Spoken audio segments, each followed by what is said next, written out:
கரூரை அதிமுகவின் கோட்டையாக மாற்றும் எடப்பாடி அதிர்ச்சியில் திமுக தலைமை. நண்பர்களே, நம்ம அதிமுக தொண்டர்களாக இருந்தீங்க அப்படின்னா மறக்காம நம்ம சேனலை சப்ஸ்கிரைப் பண்ணிட்டு இந்த வீடியோக்கு ஒரு லைக் பண்ணிருங்க. கரூரை பொறுத்த வரைக்கும் செந்தில் பாலாஜியை மீறி நம்மால் எதுவுமே செய்ய முடியாது. செந்தில் பாலாஜி ஒற்ற நபர் கரூருக்கு மிக முக்கியமான ஒரு தலைவராக இருந்து கொண்டிருக்கிறார் அப்படிங்கிற தகவல் திமுகவின் மூலமாக நம்ம அனைவருக்கும் தெரியும். அந்த செந்தில் பாலாஜி ஒரு காலத்திலே அதிமுகவில் தான் இருந்தார். அதிமுகவிலே அமைச்சர் பொறுப்பிலே இருந்தவர் நம்ம அண்ணன் செந்தில் பாலாஜிகள் அடுத்த கட்டமாக திமுகவில் இணைந்து திமுகவிலும் அமைச்சர் பொறுப்பு, தற்சமயம் நீதிமன்றத்தின் மூலமாக அமைச்சர் பொறுப்பை ராஜினாமா செய்திருக்கிறார். இப்படிப்பட்ட ஒரு சூழலில் கரூரை அதிமுகவுடைய கோட்டையாக மாற்றுவதற்கு எடப்பாடி பழனிசாமி மாஸ்டர் திட்டம் ஒன்றை போட்டிருப்பதாக செய்திகள் என்பது வெளியாகி இருக்கிறது. நடைபெற இருக்கும் சட்டமன்ற தேர்தலை எதிர்நோக்கி அதிமுக மக்களை காப்போம், தமிழகத்தை மீட்போம் என்ற பெயரிலும் திமுக ஓரணியில் தமிழ்நாடு என்ற பெயரிலும் பிரச்சாரம் மேற்கொண்டு வர்றாங்க. மேலும் தமிழக வெற்றி கழகத்திற்கும் திமுகவிற்கும் தான் போட்டி என்று விஜய் சொல்லி வருகிறார். இந்த நிலையில் தான் கரூரில் யாரும் எதிர்பாராத விதமாக 41 பேர் உயிரிழந்தாங்க. 60க்கும் மேற்பட்டோர் மருத்துவமனை அனுமதிக்கப்பட்டிருந்தாங்க. இதற்கு காரணம் திமுக அரசுதான் என்று எடப்பாடி பழனிசாமி தனது கடுமையான குற்றச்சாட்டை முன்வைத்தார். செந்தில் பாலாஜி மீது பண மோசடி புகார் நடைபெற்றுக் கொண்டிருக்க வேளையிலே தமிழக வெற்றி கழகத்தின் செல்வாக்கை நிலைநாட்டலாம் என்ற நோக்கத்துடன் விஜய் கரூருக்கு சென்றார்.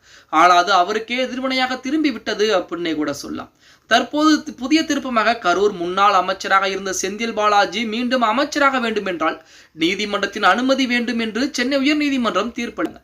இப்பொழுது கரூரில் விஜயின் செல்வாக்கும் செந்தில் பாலாஜியின் செல்வாக்கும் சரிந்துள்ளது.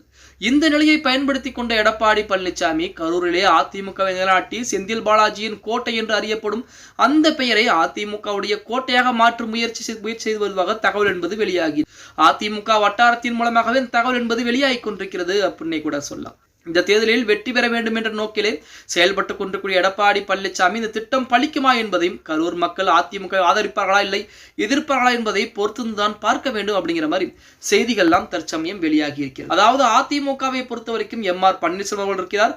அதே போல அதிமுகவில் இருக்கக்கூடிய முக்கியமான தலைவர்கள் பூரா தற்சமயம் எடப்பாடி பழனிசாமி அதற்குரிய என்ன வேலைப்பாடுகளை கொடுத்திருக்கிறார்களோ அதற்குரிய வேலைகளை மிக தீவிரமாக பார்த்துட்டு இருக்காங்க. வெளி உலகத்திற்கு தெரியாவிட்டாலும் ஒரு புறத்திலே உறுப்பினர் சேர்க்கை என்பது நடந்து கொண்டிருக்கிறது. அதிலும் கூடுதலாக எந்தெந்த தொகுதியில் நாம் செல்வாக்கு என்பது இல்லாமல் இருக்கிறோமோ அந்த தொகுதியில் தான் அதிமுக கூடிய முக்கியமான தலைவர்களை புறம் களம் இறக்கியிருக்கிறார் எடப்பாடி பழனிசாமி. மிக முக்கிய தொகுதியாக பார்க்கப்படுவது கரூர் தொகுதி அப்படின்னே கூட சொல்ல.